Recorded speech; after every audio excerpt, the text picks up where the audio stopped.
Raha nanontaniana mahakasika io raharaha io moa ny filohan'ny CSK no sady ministra ny serasera ihany koa dia nanambara fa maleo tena ny fitsarana matona moka ireny didy ireny. Raha ny fanazavana izay nentiny ihany koa moa nanambarany fa tsy ara-dalàna ity aina manjery Cool TV sy Cool FM ity matony voaka ny didy fanakatonana azy io. Azo ampiarina avy hatrany ny didy fanakatonana ny radio télévision Cool raha ny fanazavan'ny ministra tao aorian'ny fanomezana izay didy pitsarana izay ny makasika ny tontolon'ny serasera iny fa ivadiantsika lafy mavoara politika kosa manana ny ambarany manoloana ny fivoarana raha-pirenena ary nitondra ny fomba fijeriny ny mpikambany ao anivony kongresy ny teteza Andriamatoa Guy Maxime Maralaiseno. Ity mpanao politika ity moa izay nanamafy fa eo ampelantanany CES vaovao ny raha-pirenena amin'izao fotoana izao.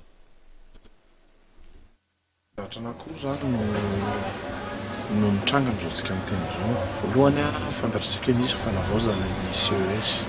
ary namafisina fandraisana anjara ny kolafy maromaro tao anatiny. Iny aloha zany dia hoe mba hisin'ny antoka fa tena madio ny fitsarana ny fifidianana fa fantatritsika koa nefa fa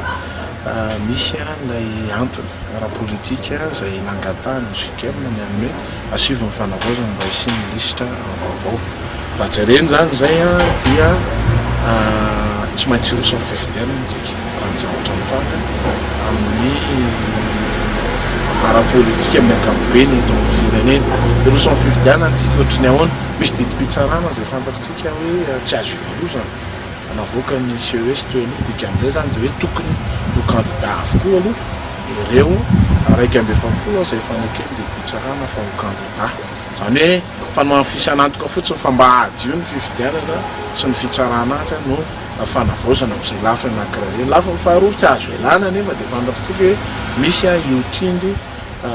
eo anivon'ny communauté internationale io ny amin'ny hoe mba hisin'ny fitoniana amin'ny ankapobeny aorian'ny fifidianana dia misy olona izay voalaza fa tsy tokony handray anjara. Amiko manokana zany izao ny hoe atreto aloha hatramin'izao raha tsy hoe fanapahan-kevitra ara-politika tena goavana ho an'ny malagasy anga ny tsipaka ny fanapahan-kevitra iraisam-pirenena dia amin'izay fotoana izay mety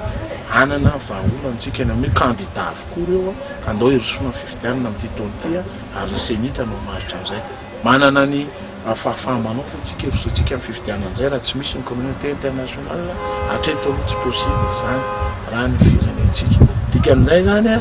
zavatra mety hitranga dia tsotra tsy misy afa-tsy mivahaolana atolotry ny FFKM ihany ny mifampidiniana fanamafisana amin'izay fampidiniana izay ary ny fiverenantsika amin'ny tena famahana tanteraka ny krizy. Ny olana amintsika dia hoe ny ampahany amin'ny krizy ny mivahantsika fa ny ankapobeny ny olana eto amin'ny firenena izay olana fototra nombenombeno moa izay dia vaniteny hoe olana fototra ny misy eto amin'ny firenena izay ny tokony hamahana azy.